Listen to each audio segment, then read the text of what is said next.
Hi everyone, welcome to the Entrepreneurs Warriors Show.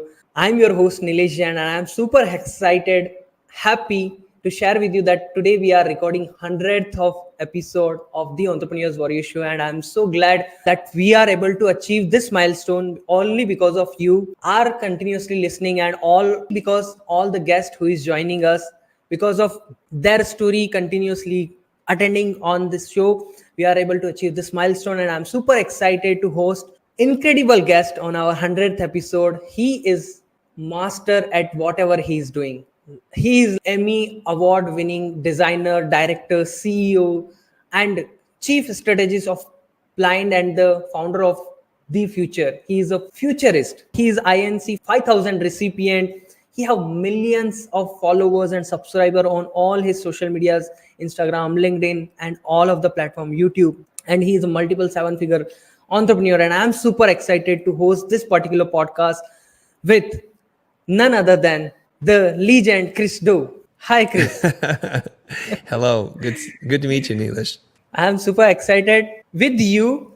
Your energy is like very calm, cool. I'm listening to you from a very long period of time, learning a lot from you. It's feel like I'm talking with a monk in the entrepreneurship. You are a brand strategist. You are a motion graphic designer. A lot of things you have did over the period of time. You have a mission that you created, like, okay, I wanted to inspire billions of people to turn their passion into sustainable careers. And when it comes to turn somebody's passion into sustainable career, there is a lot of things are required. So can you tell us this vision, like how somebody can do this, and how did this vision comes in your mind, like, okay, I wanted to work on this vision, I wanted to serve 1 billion people. How did this vision come in your mind? The origin of the mission, which is teach a billion people how to make a living doing what they love, came from a meeting with all my managers. And I think we're transitioning from doing service design work to doing content and education. And my team members like, hey, Chris, what is it we're trying to do here? Because we want to help. Is it to sell courses? Is it to create coaching communities? What is it? And I thought about it. And then the next morning it came to me, and I don't know if I was in the shower or not, whatever, but I came back into the room and I told them, I want to make it so that when you have children and they're of college age, they have a viable alternative to the education that they can get today at a fraction of the cost. And I said, it's too late for my kids. They're too old. We won't be ready in time. So it's for this future generation. And so Ben Burns, my chief operating officer, looks at me and he has little girls that in 10, 15 years will be of age that they would be in college. And so he gets a little teary-eyed with me. He's an emotional guy and I like it. And he's like saying, wow, I understand why we're doing this now. We're not doing this to make money. We're doing this to change the world. And so I needed to be able to tell that story in a succinct way instead of repeating this entire narrative. So I say, I'm here to teach or to help a billion people make a living doing what they love. So they have to acquire certain skill sets so that they can follow their passion and to live their fullest potential. And I think if more people did that, there would be a happier place, it'd be more productive, and there'd be a lot more joy, harmony, and peace.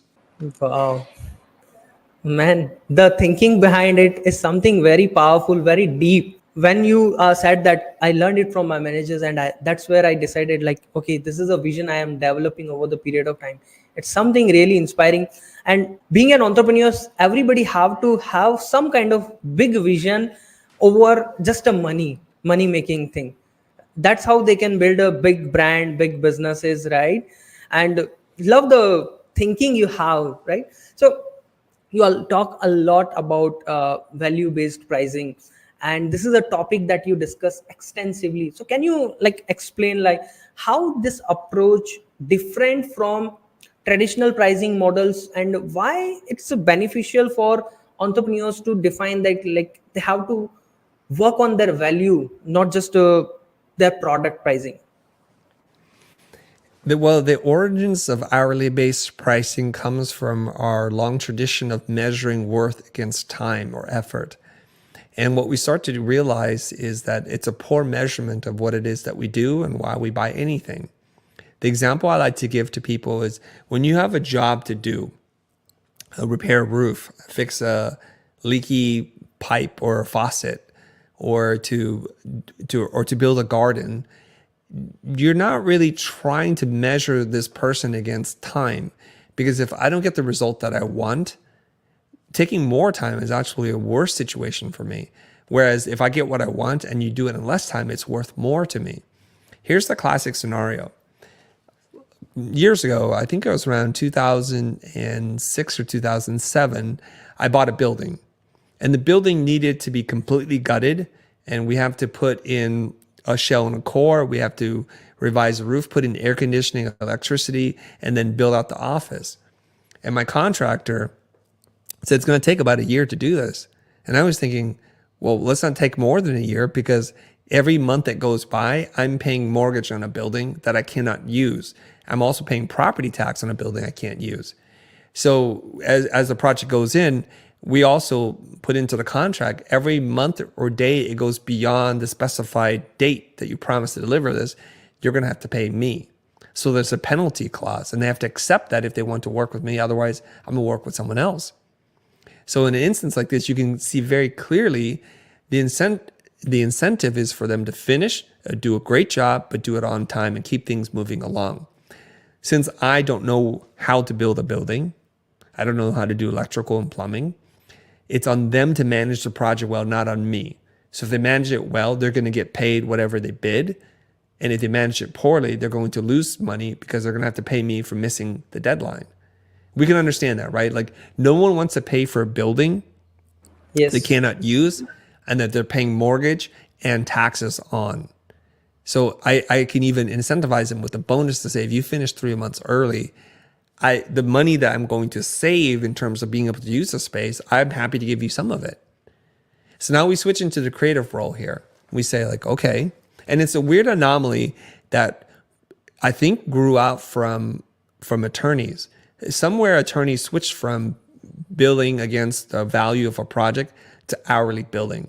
And because they are seen as professional people, this practice got adopted by lots of industries, including ours. And so now when we talk about creating a project for somebody, let's say a logo or website, we charge them based on how many hours we think it's going to take.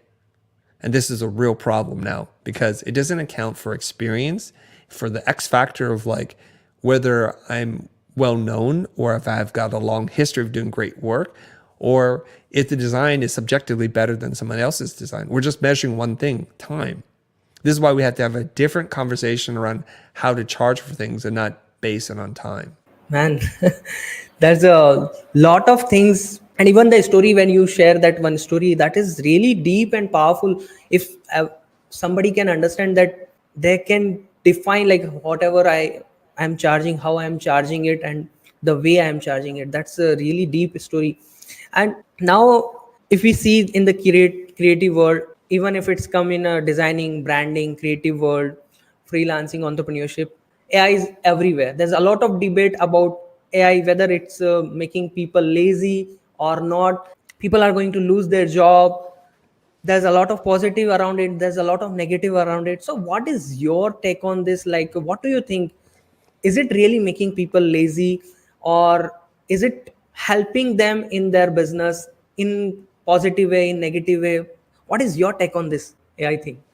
Yeah, I think to say that something makes you do something is to say I have no agency over my life. I have no self-control. I have no autonomy to make decisions and to do things. You know, a couple of years ago, unfortunately, we had to go through this global pandemic when the coronavirus basically made a lot of people sick, and it brought industry to a halt. And businesses have not fully recovered from this. So you can say like the pandemic ruined businesses. And I don't think it ruined anything. What it did was accelerated the timetable.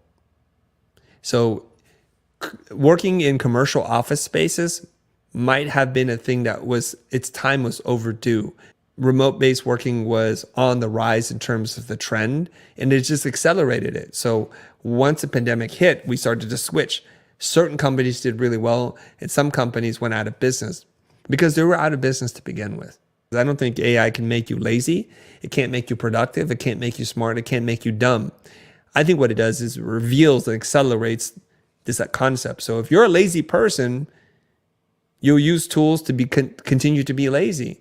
If you're a productive person who wants to work and has ideas, AI will just make you more productive to help you generate more ideas. So it doesn't make you do anything. Definitely, the how you use tool is defined your like outcome. Let's expand on that, Neelish. Yes, please go for it. Let's say you're inspired by this amazing artist, and they have paints and brushes and a palette knife and canvas. Well, we can give you all the same tools.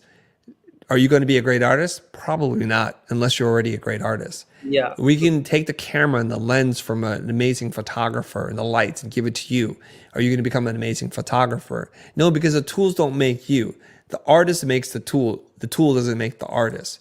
So we're talking about AI, or we're talking about desktop publishing or video or social media. None of it makes you do anything. It's you who makes it. So I don't understand the logic that people have where they say, well, AI is going to ruin people. It's like, no, I think they're going to be ruined. AI is just going to accelerate that. That's definitely true, 100%. Even I'm using a lot of AI tool in my own business.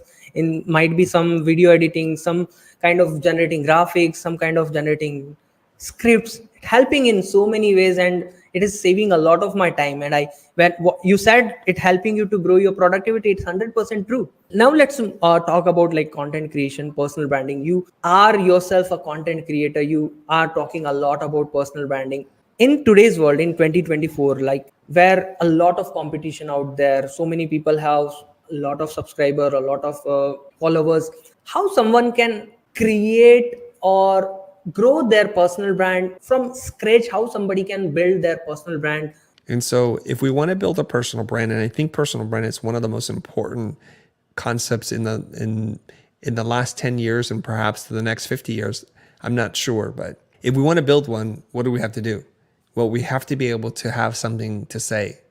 We have to be able to inspire or entertain people so that they look at us as the source of that information. Now, the world is drowning in information. We're over communicated to. And so that means that information is not as valuable as it used to be. If you look at it, historically speaking, universities were the gatekeepers of information. You would go to university, you have this amazing library, access to professors, and then they would teach you. But when information is so readily available outside of that, does that mean universities have no value? No, they still have value, because now they become the curators of the information to say, like, you can read 500 books on these two subjects, or you can read the 3 that we know are the best books, and we'll teach it to you in a way that you're not going to get from somebody else. And so when we transfer that idea of the university as being the curator of information or knowledge, then we can say, well, people can be curators of information and knowledge as well.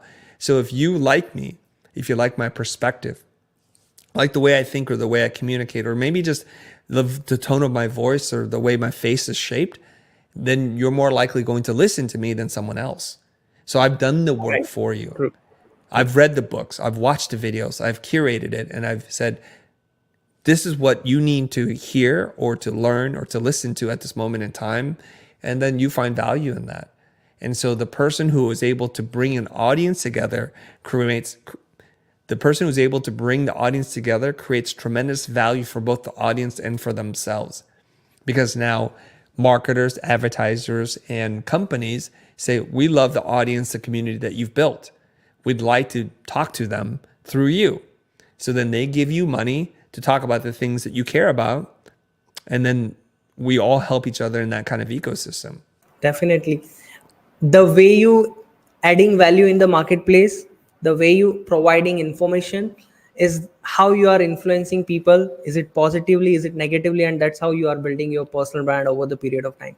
That's something very much insight. So when somebody is building their personal brand, there is so many things they have to keep in mind. So what are some of the common mistake people are following, people are doing when they are on the journey to building their personal brand? Whatever the mistake that you see over the period of time, people are doing same mistake when they are building their personal brand. The number one biggest mistake that people make when they build their personal brand is to not to be authentic. And it's a term that people use a lot, but I don't know if everybody has the same understanding of it. So let's figure this out. What does it mean to be authentic? Authenticity is who you are when no one's watching. Okay, it's who you are when no one's watching. And so what happens in social media is we start to edit and curate our lives such that it's no longer a reflection of who we really are. And to be honest, we all do it to a degree, but the gap in which that exists between who you are when no one's watching and who you show up and pretend to be, the bigger the gap, the less authentic you are. Like, for example, if I show up on this interview today and I'm unshaven, I haven't showered, or I look really disheveled because that's just how I am normally, you might not take me seriously. You might say, like, Chris, you're not really showing up to be a professional. Or if my microphone is terrible or the lighting is bad, you were like, well, I don't know what's going on. So there is some degree of showing up. But if I go on and say, if I have certain beliefs and views about things and I change what I say so that you will accept me, that I'm creating a persona, a version of myself to be accepted. And this is how I see most people do it. They show up as some fake version of themselves, a persona, because they're afraid that when people find out who they are and what their beliefs and values are, that they'll no longer care. So now what you have is you have an audience who shows up, who doesn't really know who you are, and it's not really you anyways. And so you're perpetuating some kind of myth. And that's the exact opposite of how you build a personal brand. Number 2 is the motivation. I think a lot of people build a personal brand because first they don't understand what it is, but what they're trying to do is to market their products or services. So it's a veil, and it's a thinly veiled thing that they put up. Like, this is who I am. Oh, by the way, buy this. This is who I am. Buy this, buy this, buy this. So what happens is when we teach, when we present, we give value. And when we pitch, Yes. we take it back. It works against the opposite kind of spectrum of creating or taking away goodwill. So if I show up every single day and I try to help people, that's going to generate positive feelings, sentiments, goodwill. If I keep pitching, I erode the goodwill until there's no goodwill left and people get tired of you because you're pitching all the time. So I would say, like, those are 2 of the biggest mistakes. So number 3 is we think we can just figure it out. Sometimes we can, but what we need to do is we need to get help. And the way I would suggest people get help with this is the number 1 thing, and I've said this before, is to go and see a therapist, to get in touch with who you are, to work out your inner demons so that you can let go of this persona, this facade that you show up as, and to start to reveal your true self. You probably need to take some writing courses or learn how to write so that you can clearly articulate your ideas in ways that are more likely to be read and shared. Those are a couple of things I would do. Number 1, authentic. Be authentic. How you are showing up in your personal life, show same way in social media.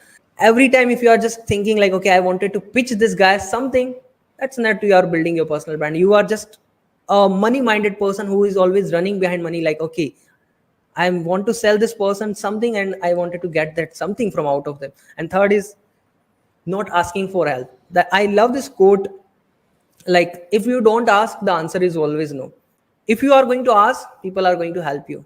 That's 3 very powerful things which everybody have to follow in order to become a really great personal brand and avoid this 3 mistake. That's really beautiful. While you are talking like about authenticity, then pitching, then asking for help, you are talking a lot about sales call, and I see so many sales call role play of yours on your YouTube channel, and I really want to salute you for the things that you are doing. Like, your every video is a kind of masterclass that help me and a lot of people. How people can avoid being a shyness, being not straightforward, being introvert. How somebody can develop a really good mindset that they can become a great salesperson and they can sell their product very easily, calm, cool. How they can avoid all of the things, like I'm a shy, I'm an introvert, I'm not good with it is. How they can overcome the mindset? They can work on this mindset.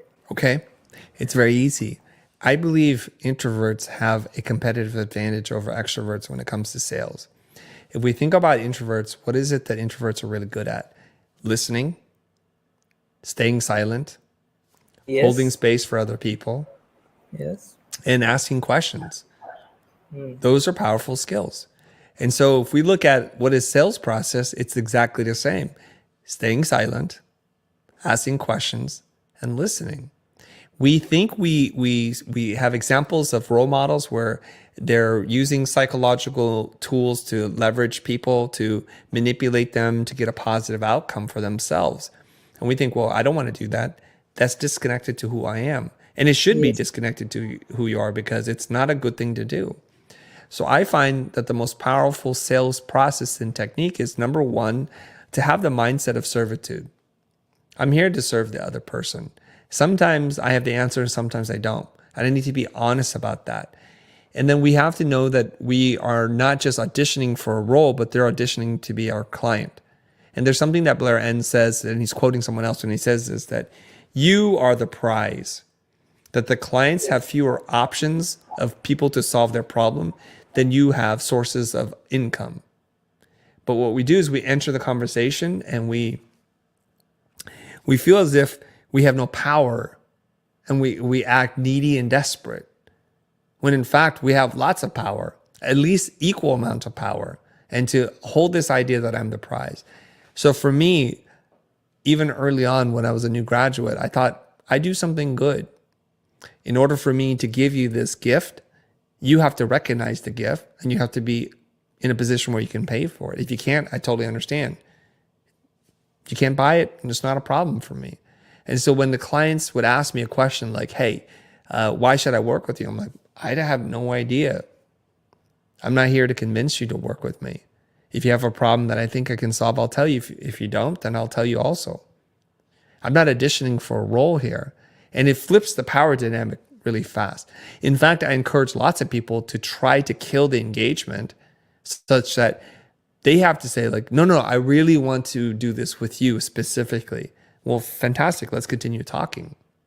So if you build up your skill set such that you believe you could do something good, you'll have this mindset that matches the skill. So number one is learn the skill, practice your craft. Once you become confident in what you do, let that transfer over into how you have the sales conversation with the client, to realize you have more options than they do. And then you can conduct yourself. You're both trying to determine if it's a good fit for each other. So the minute you stop pitching and presenting, you start to gain leverage and ground on the negotiation of the sales. I don't have a words to say, but that's a really powerful thing.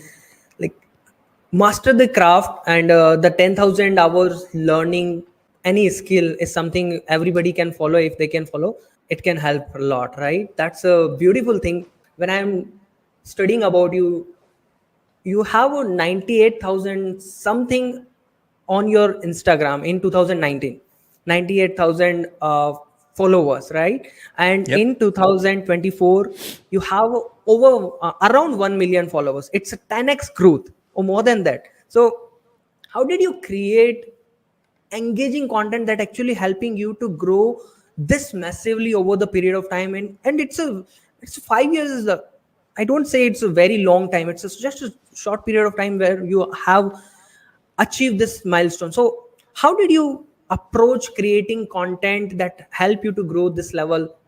Can you talk about like how somebody can create an engaging content and how you did it? What is your framework strategy behind it? Okay, I want to give credit where credit is due. There's a couple of things that are happening that allow me to grow really fast, and I'll tell you what they are. Yeah. I was having a conversation with a guy named Michael Janda, and I noticed that he had been growing pretty quickly. And I was Yeah. bothered by that because I didn't want him to catch up to me. I was like, I like Michael, but I'm like, I don't want to get lapped by him.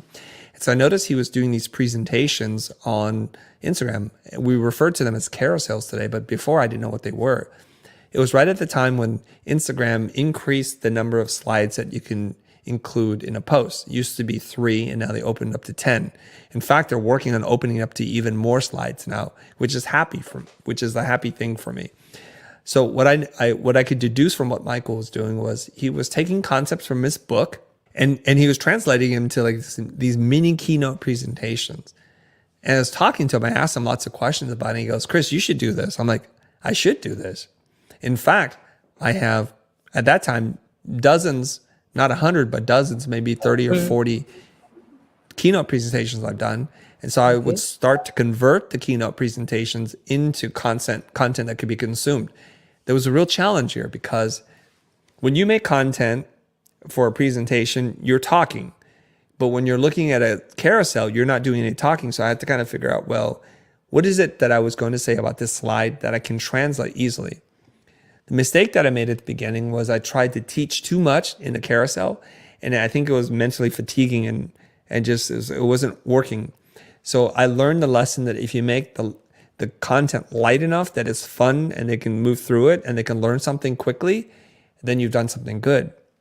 Yes. So as soon as I started doing that and doing it on a consistent basis, like 3 to 4 posts a day, my account started to grow really fast. And I kept doing this for a period of about 2 weeks. And I picked up something like 20,000 new followers in 2 weeks, which was crazy for me because I don't even know if I had 20,000 followers at that point. Yeah. And I did it in 2 weeks. So now I kind of knew the formula. So I just kept doing it for a period of time. The problem is it's all kind of consuming. Like how you can write 4 posts, 5 posts a day. There's a lot to do. And so I was ignoring running the company. I was just making carousel posts. The second thing that led to the growth was I started getting requests for guest posts. So I started featuring other people's posts on my timeline, which gave them new followers, but also got me new followers. So the combination of those 2 or 3 things happening at the same time allowed my account to grow really fast. The second feature you talk, The guest which post? is guest post. Yeah. So it is kind of invite feature we have right now on Instagram. It's not a feature. What people do is they would submit their slides to me. I would make comments, and the ones that I liked, if it was approved by me, then I would then share on my feed, and then I would tag them and mention this is a guest post by this person. Got it. So to date, some of my highest engaged, highest follower posts were not even created by me. They're created by other people. So the way that it works is they spend days, weeks, or months working on one post instead of like me doing 5 posts a day. So I can have their very best thinking, and then I can bring it over. And sometimes I would redesign it or give them critique on how they can make it better. And then I would post it on my account. They would gain followers, and I would gain followers. Yeah, that's actually a very powerful point here is even the people who have a good number of followers and subscriber, and if you feel that they have your audience, do collaborate with them, kind of promote each other, and that's how it works. By the way, you talk about Michael. He's on our podcast, I think 3-4 weeks podcast back, and he's definitely amazing what he do. So you mentioned I am started publishing 3-4 posts in a day, 5 posts in a day. That is consistency is a key for anything that we want to achieve. Like even if I wanted to master my communication, I have to be consistent. Even I want to master at any point, consistency is often mentioned, even in content creation as well. So while being consistent, how somebody can focus on consistently putting a lot of content without losing the quality? Yeah, well, when it comes to content and art, I think quantity leads to quality. That while you're trying to figure out what to do, I think you just need to make lots of stuff. So back in art school, when we were working through an idea, they would say, make 50 thumbnails, do 50 little concepts, work through all the good ideas, the typical ideas, the expected ideas, and eventually come to something that might be breakthrough for you. And we then somehow forget about that process. And because now we're designing in public, when we make something, it's like it needs to be perfect. So the perfection filter allows us to not make a lot of content. And so how can we expect to grow? We learn a lot by expressing and communicating. And through repetition, we get better. So if you make 1 sculpture, you might be good. But if you make 100 sculptures, the probability of you being good is going to be much, much higher. In fact, there's a whole book written about this. And in terms of like the art experiments, it's called The Fear of Art. And in terms of like making pottery, the students who are tasked with making as many pots as possible versus the one that said just make 1 pot without failure, all the students who were tasked with making more pots did higher quality, higher volume than the students who were just given the task of making 1 perfect pot. So this is kind of like the art experiment that I think has come to proven itself to be true in many different ways. You get Yes. good by doing something over and over again. So if you're going to write a post, make more posts. That's the way you get better. And eventually the quality will come from the quantity. Wow. You have to become expert at somewhere, do it over and over and over and over again, and that's how the quality is automatically coming out. The it is visible clearly, like, okay, this person has mastered his art, and that's where it happened just because of his doing it consistently. That's beautiful. So you are doing so many podcasts with so many people. What role had podcasting played in your overall content creation journey, content strategies, that, and what benefit has it brought into your own personal brand or in your branding? Podcasts were a second thought for me because originally we were creating content on YouTube. And so Yes. many of our audience were asking us, please make a podcast, please make a podcast. And I caved and I said, okay, fine, I'll make a podcast. So we took our YouTube episodes and we just converted them to audio only experiences. But I know something, like a lot of what we do is visual. And so if somebody's just listening to this, they're not going to understand what's going on. So if I'm going to do something, let's try to make the content based on the platform to speak natively, if you will. So I started recording podcasts, and eventually I'm making a lot more podcasts, and being consistent with it helps for it to grow. How does it help me grow? Well, doing something on a regular basis allows you to improve. You don't have to be good when you start, but eventually you get better. And I start to learn how to conduct these conversations without having to do a lot of work myself. What's really cool for me as a human being is I get to talk to some of the smartest people, some of the people I admire the most, or people who have an interesting story to tell. So I can just get to learn about people and we can have a dialogue. Some of those dialogues or the conversations turn into friendships, and they transcend just being some person I meet online. So when we run into each other, there's a familiarity to it, so that we might have dinner together and I won't feel so awkwardly weird because I'm an introvert. We've had conversations before. So podcasts for me have given me access to some of the most brilliant thinkers, people I admire, and I'm learning from them. I literally ask them, so if I'm doing this, what am I doing wrong? And they'll tell you. And that's pretty valuable advice that you're getting for free. Yes, definitely it is. Right? Yeah. And then I get to honor them because if I'm a fan of what they're doing, I get to broadcast to this about 20,000 people, and it's going to move the needle. And I think what people tell me is I discovered that person or that book because I heard them on your podcast. And so a lot of times authors will come up to me later and they'll say, to this day, even though I wasn't on your podcast like over 3 years ago, I'm still getting people coming up to me in the street and saying, I know about you because of the future, because of Chris. And I think that's really cool. So I'm getting lots of value. I'm giving value at the same time. And you know what? The 20,000 or so people who listen to our podcast on the regular are taking along for the journey. Yeah. And they say, I love the way you ask questions. I love that you follow up with these things. And I appreciate that. And that helps me to build my audience. And the last thing I'll say about this is podcasts are a really powerful way to have an intimate connection with your audience because they're listening to it in their head. True. So Yeah. people will literally tell me, I have dreams about you. I'm like, you do? How does that work? Well, I was listening to your podcast and I fell asleep. And your voice and your Yes. character and who you are continue on into my subconscious. Talk about a relationship with your audience. That is crazy to me. Crazy in a good way. Whatever you said, I'm totally agree with you. I personally feel it because of the podcast that we are doing. And definitely because of the podcast, we are able to connect with a lot of like-minded people. We learn a lot from them.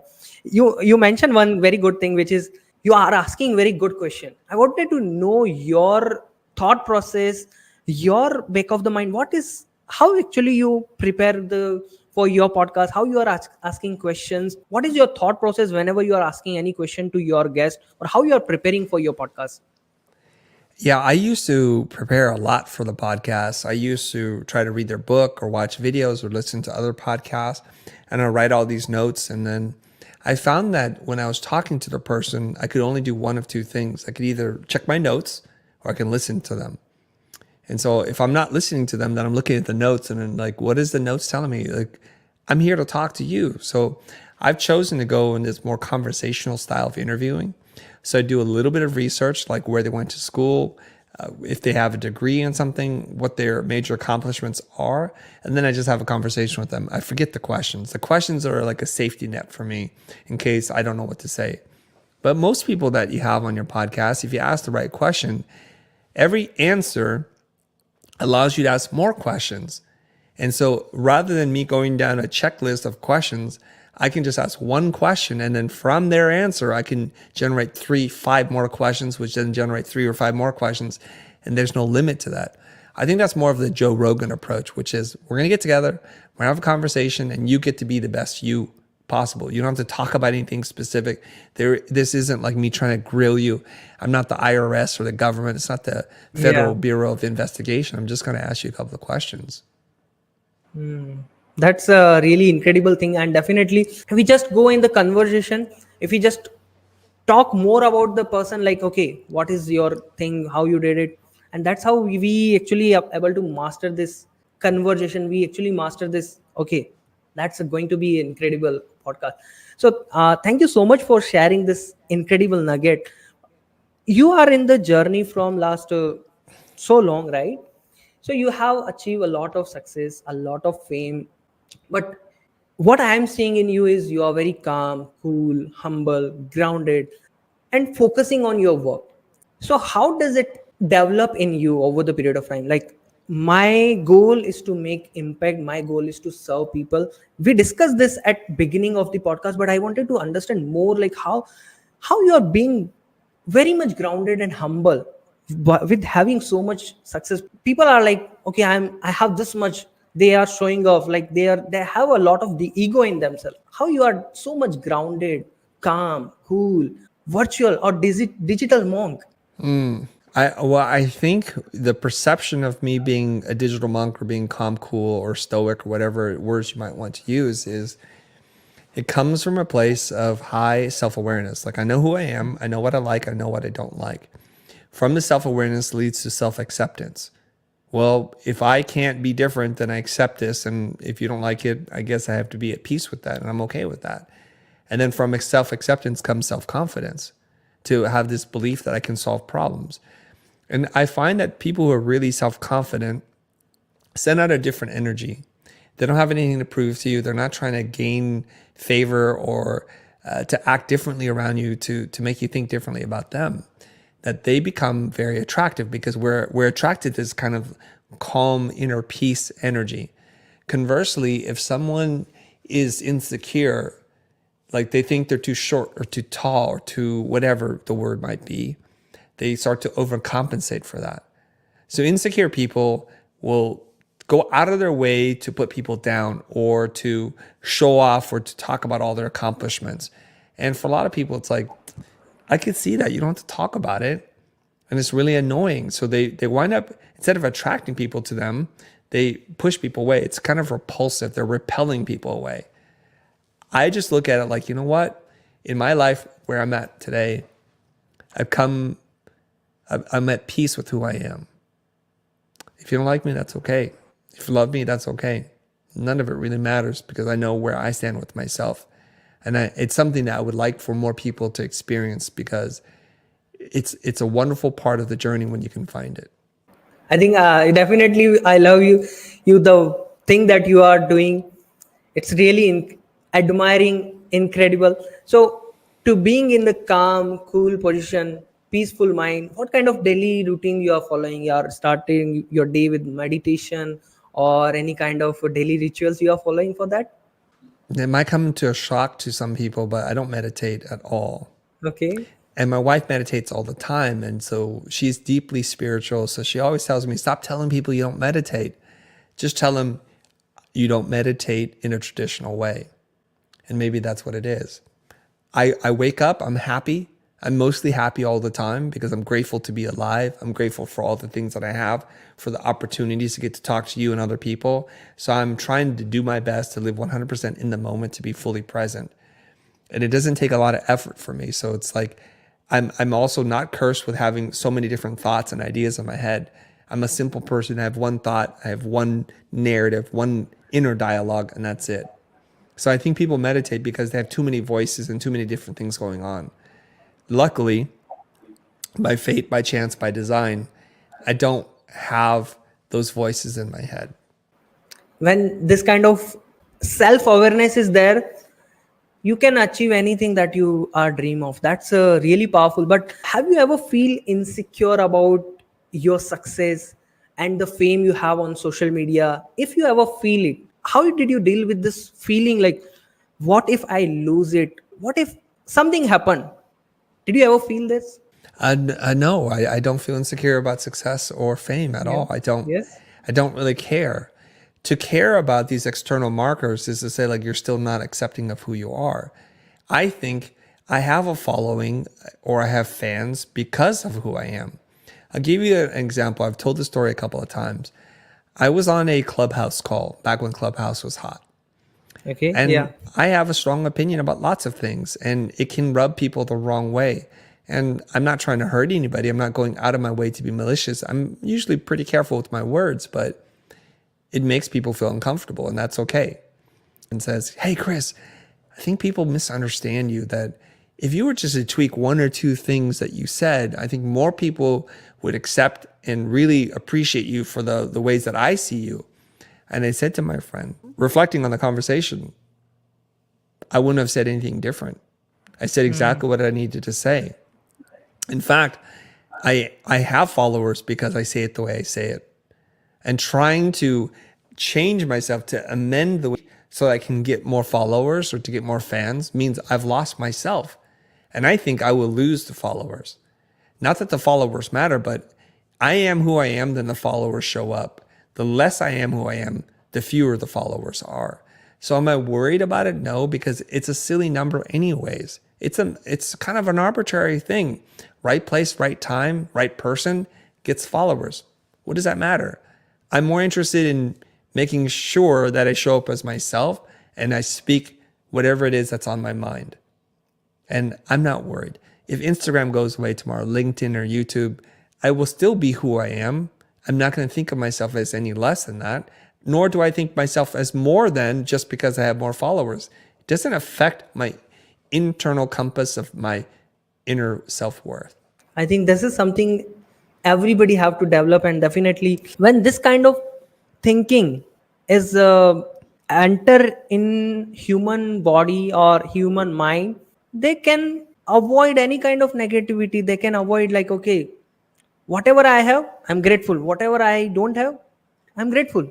Being grateful in the situation is something can help someone to grow faster than just being worried all the time, like what if this happened, what if that happened. So Chris, there is a lot of things out there. You did so many things. How you are planning to retain your legacy even after you leave this world?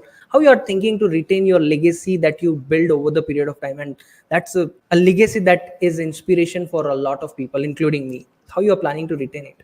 My legacy only matters in two ways, and they're my two children, and that's all that matters to me. But I believe that when I'm dead, my life is over and no one's thinking about you, and I couldn't even check if I wanted to. There's no ability for me. So I'm just trying to live my best life in the moment that I have and try to impact as many people in a positive way as possible. And when it's my time, it's my time. I don't really think about that much beyond that. So I don't need to have a building or a collection of books that I've written because I want to live on in some way. That doesn't matter to me. Now, the good news is even when you don't try, you're creating some kind of legacy, right? So Yes. I've created over 1,000 videos on YouTube. I've created over 1,400 posts on Instagram. So if somebody wanted to look it up, like if my children wanted to figure out who is dad, what were his thoughts on X, Y, and Z, they could just literally look it up. And in that way, my ideas live on. But I'm clearly in the ground at this point, and that was my shot. We had this one shot. I think it's important to emphasize this to people who keep thinking that they have these multiple lives to live, and so they don't do the work that they need to do today in this life that they were given. So tomorrow is an assumption. I don't try and take that for granted. Today's the day. So I tell some people this and think, you're so dark. It's so macabre to think this way. When I get on a plane, I have a habit of doing two things. I send a message to my family, which is to my wife and my children. We're on a group chat. I say, I love you. I'm about to get on a plane. And then I send one to my mom. Same message. And then when I land, I tell them I've arrived. I look forward to seeing you again. And the reason why I do that is because I don't presume that the plane's going to land. I don't know if it'll land. But it gives me a lot of inner peace when there's turbulence and people are like, they're going all crazy. Why are they going crazy? They're going crazy because they fear that they're going to die and they haven't done the things they needed to do. But if you live your life to the fullest every single day, giving of yourself generously, loving without restrictions, unconditionally, then what else is there left to do? So I don't want to leave anything on the table. I've said what I've said, I've done what I've done, and I've loved the way I've loved, and I'm content with that. Wow, it's very deep, and it's all happened just because of when you master your own thought process, when you master on yourself, on your body, in your mind, on your heart. I pray God you can live 100+ years, and right now you are, I think, 50 or more than 50, but you are not looking 50. So you are reverse edging. So what is a daily routine you're following for your fitness, for being healthy, for being look like 20-year young boy? Okay. Today I'm 52 years old. And there are things that I do to try to maintain my health and my mind.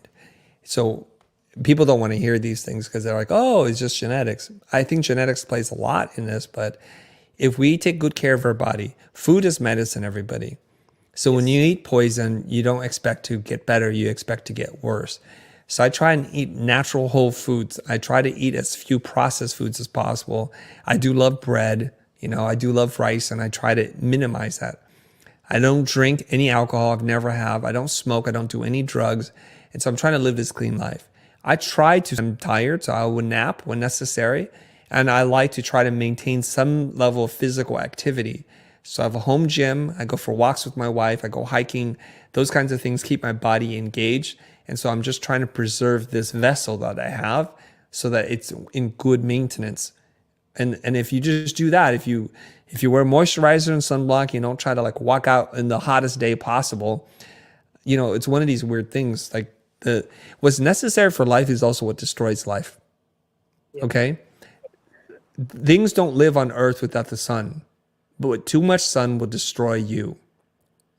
You cannot survive without water, but water breaks everything down too. So it's kind of like this process we need to understand, like too much water on the soil erodes it. Too much water in your house will destroy everything.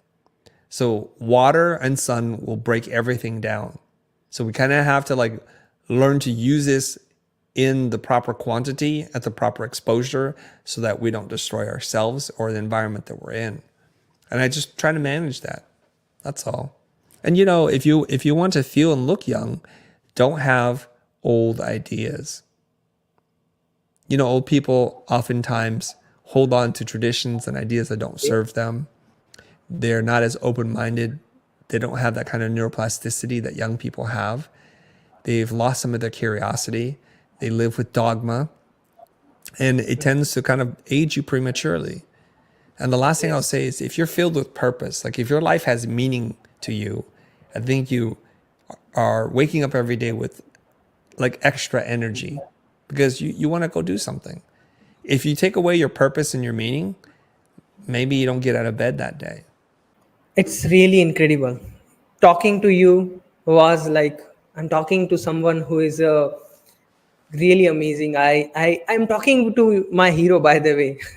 You inspire me a lot in so many ways in my journey when I'm starting my journey. It's like I can talk with you continuously, go on and on, but time has its own limit.